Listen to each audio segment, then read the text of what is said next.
Karibu mtazamaji wa The World News katika kipindi hiki cha ulimwengu wa siasa, na bado tunakueleza mengi yanayojiri katika ulimwengu. Ujumbe wa Waziri Mkuu wa Israel Benjamin Netanyahu kwa Rais wa Urusi Vladimir Putin kwamba hataki tena vita na Iran na anataka mazungumzo inaweza kuwa ni udanganyifu wa kimbinu.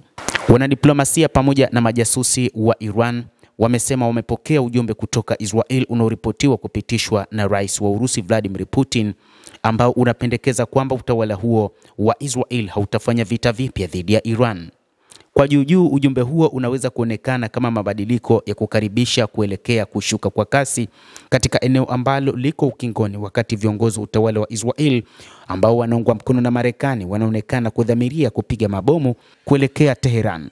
Na huu ni udanganyifu wa Israel ambao unaendelea kupanuka. Kumbukwe, katika siku za hivi karibuni iligundulika kwamba mpango wa Israel ni kufanya mashambulizi katika siku za usoni, lakini chini ya uso na ujumbe unaoanza kuonekana kidogo kidogo kama tawi la mzeituni, na zaidi kama ujanja uliokokotwa, labda ujanja wa udanganyifu wa busara unafanywa na Waziri Mkuu Benjamin Netanyahu.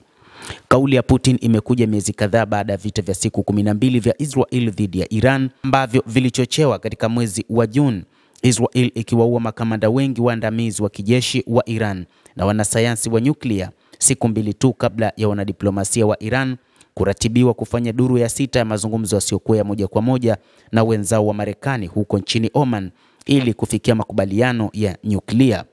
Wakati wa uchokozi huo ambao ulilenga kwa uwazi kuharibu diplomasia, ndio sababu hasa Iran haiwezi na haitoweza kuchukulia ujumbe wa Israel kwa thamani kubwa kama ambavyo walimpatia Rais wa Urusi Vladimir Putin, ambao Israel na Marekani wanaamini ndiyo kiongozi wa karibu mno na Iran ambaye anaweza kutoa maoni yoyote ambayo yanaweza kukubaliwa na Iran.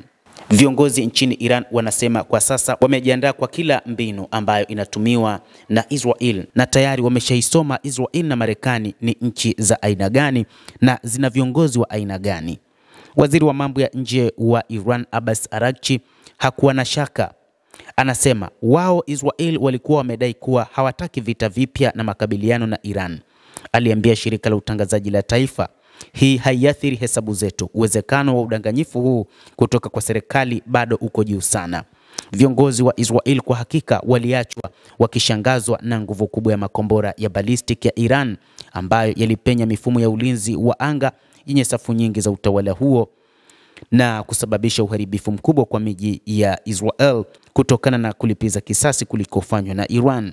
Lakini hiyo haimaanishi kuwa hawataweza kutumia kile wataalamu wa kijeshi wanaita udanganyifu wa kimkakati. Iran lazima isibadilishe mkao wake, na badala yake inapaswa kuzingatia tabia halisi ya Israel, harakati za kijeshi na ushahidi wa uwanjani. Utawala wa Israel una historia ndefu ya kutumia hadaa za kistratejia ili kupata manufaa ya kimbinu dhidi ya mahasimu wake kwenye medani ya kivita.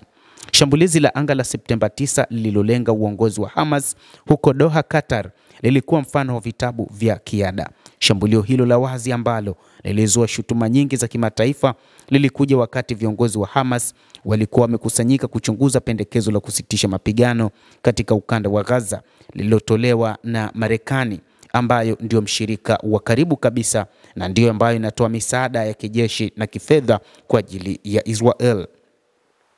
Utawala wa Israel kwa kusaidiwa na Marekani ulipanga shambulio hilo la kushtukiza wakati ulijua viongozi wa Hamas hawakutarajia. Ni nani angewalipua wanaojadiliana wanapokuwa wanakutana ili kujadili pendekezo lako lililopatanishwa na mshirika wako muhimu zaidi? Kama vile viongozi wa Israel walivyotumia mazungumzo ya kusitisha mapigano na Hamas kama njia ya kugeuza mawazo, ujumbe wake kwa Iran unaweza kuwa kichungi cha moshi, jambo la kimbinu la kuishawishi Iran katika hali ya uongo ya usalama wakati ikijipanga upya kwa ajili ya vitendo vya uchokozi vijavyo. Ujumbe huo pia ulikwenda sambamba na makubaliano ya kusitisha mapigano na Hamas huko Gaza, ambapo zaidi ya Wapalestina 68,000 wameuawa katika miaka miwili ya vita vya mauaji ya halaiki ambavyo vimesababisha sehemu kubwa ya eneo lililozingirwa kuwa magofu na kuwafanya takribani wakazi wake wote kuyahama makazi yao. Wakati kusitishwa kwa mapigano huko Gaza kunaleta hueni kwa Wapalestina na kutoa mwanga wa matumaini kwa eneo hilo, nchi jirani haswa Iran lazima zisalie macho kwa njama mpya zinazoweza kutokea za Israel, kwani ni nani angeamini kwamba Benjamin Netanyahu ambaye hata Waisraeli wengi wanawajibika kurefusha vita dhidi ya Gaza bila lazima kwa manufaa ya kisiasa, ghafla amegeukia amani? Kwa nini Iran inapaswa kumwamini mwanamume ambaye ametumia miongo kadhaa kueneza uongo kuhusu mpango wake wa nyuklia wa kiraia na kulilisha shirika la kimataifa la nishati ya atomiki IAEA akili za kubuni? Yote haya katika juhudi za kuingiza Marekani vitani. Netanyahu kwanza alishutumu Iran kwa kutafuta vita, na hivyo Iran haiwezi ikaiamini tena Israel katika mapambano ama katika kuleta amani katika eneo la Mashariki ya Kati. Endelea kuwa nasi, tutakujuza mengi yanayojiri ulimwenguni, lakini usisahau kulike, kucomment na kusubscribe channel yetu hii. Mimi ni Adam Hussein. Endelea kuwa nasi wakati wote.